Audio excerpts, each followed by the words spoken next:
In the 5th episode of Star Trek Starfleet Academy, the character of Sam, the holographic cadet, tries to unravel the mystery of what happened to Captain Benjamin Sisko at the end of Star Trek Deep Space Nine. Now, mercifully, the writers decided not to answer this question directly, leaving the mystery in place. But Sam does have a separate personal story, which is that she learns what it means to be an emissary to her holographic people.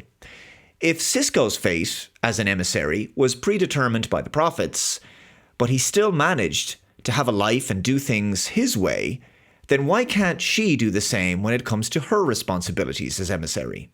It's a bland and empty personal lesson, more of a confidence-boosting story than anything else, and it doesn't really go anywhere, but it's the means by which Sam learns this lesson that I think is the worst part of the episode. She visits a virtual recreation of the Sisko Museum and sees a bunch of his personal effects there. She speaks to a Cardassian woman who is apparently also the current host of the Dax symbiont. This person tells her that to better understand Sisko, she needs to learn about the things he loves. And while learning what Sisko loved is certainly an important aspect of him, he loved his son, he loved his wife, it is ultimately only one aspect of the man.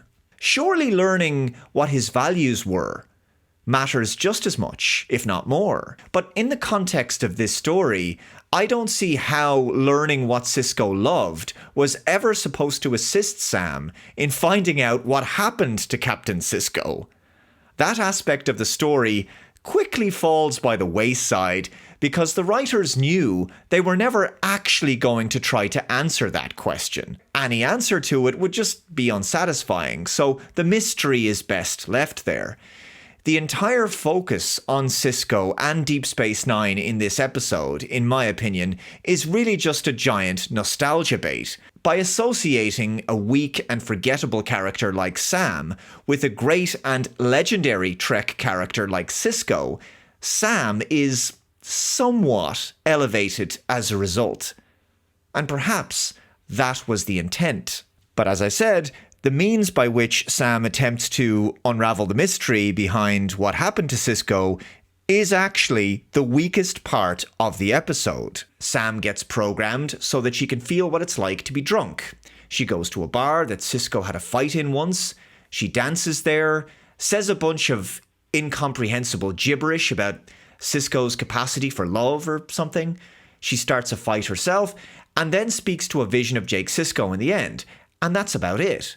In the end, she tells her people that she's going to be their emissary on her own terms. It's a story in which she learns how great she already is. The vision of Jake Sisko even tells her this. She says to him, "You're amazing," and he replies, "So are you." But why?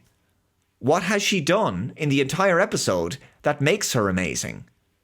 Putting aside the fact that she's presumably speaking to a vision of Jake Sisko, or possibly her program is extrapolating him from his book Onslum. So if that's the case, then Sam is literally telling herself that she's amazing. Talk about conceited. There is absolutely no challenge for Sam in this story. She doesn't go on any difficult journey or personal transformation. Her own pre-existing greatness is simply reaffirmed by the end, which I think is very common in a lot of modern Hollywood stories these days, especially in feminist ones. So this was the case for Rey in Star Wars. She was a Mary Sue from the get-go. She basically knew how to use the Force and fly the Millennium Falcon without any training or prior experience. She never had to make any real effort or to go through any process of growth. It was the same for a character like Dani Ramos in Terminator Dark Fate. She's told that she's already this amazing hero. She just has to believe in her own intrinsic greatness, and she'll just suddenly become this very masculinized, tough chick and powerful leader who can beat up guys twice her size, apparently. It was the same for a Carol Danvers, Captain Marvel, who was just being held back by external factors. And once those external factors were gone, she was free to be amazing, right? There was this device on her neck, there was the supreme intelligence. Once these things went away, well, she was just this amazing person who didn't need to learn that with great power comes great responsibility. Just give this lady superpowers and she'll wield them without ever having to become a better version of herself, without any important lesson about the nature of power. All of these characters have something in common. They don't get humbled.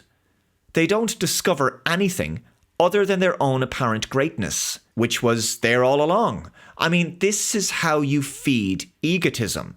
The most inspiring stories are the ones where the protagonist must overcome adversity, their own limitations, and become better for the challenge. What makes perfect characters unrelatable is that they lack self-awareness, and self-awareness is a critical requirement in order to know oneself, to see one's shortcomings, to hold up a mirror to oneself, to learn from failings and mistakes, and determine a course of personal betterment. We don't relate to perfect characters because humans aren't perfect.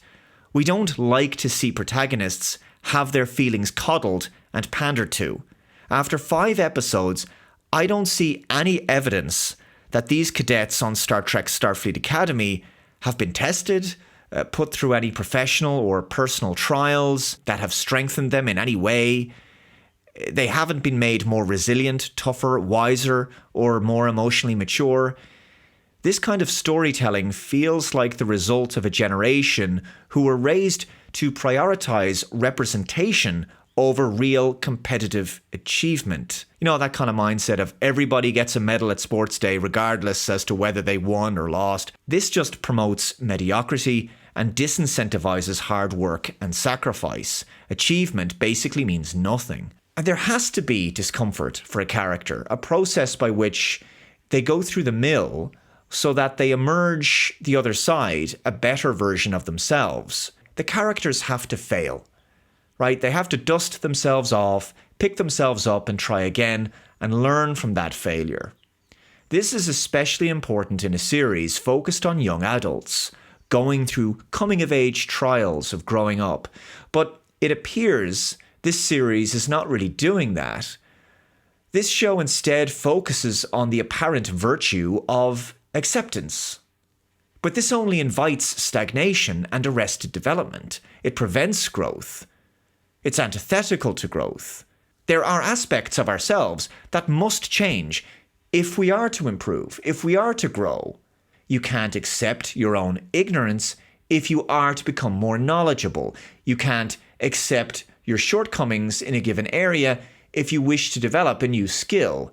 If you aren't suited for a particular role or responsibility, the world around you isn't going to magically change to accommodate your inadequacy or lack of capability. I don't believe that the Starfleet Academy institution of this show would ever have produced high-caliber Starfleet officers and high-achieving professionals like Captain Kirk, Picard, Sisko, Janeway, or Archer, though I could definitely see it producing more Michael Burnhams. Those are my thoughts on this. Let me know your thoughts in the comments below. Thank you very much for watching. If you haven't already, please subscribe to the channel. Take care. I'll see you next time. Bye-bye.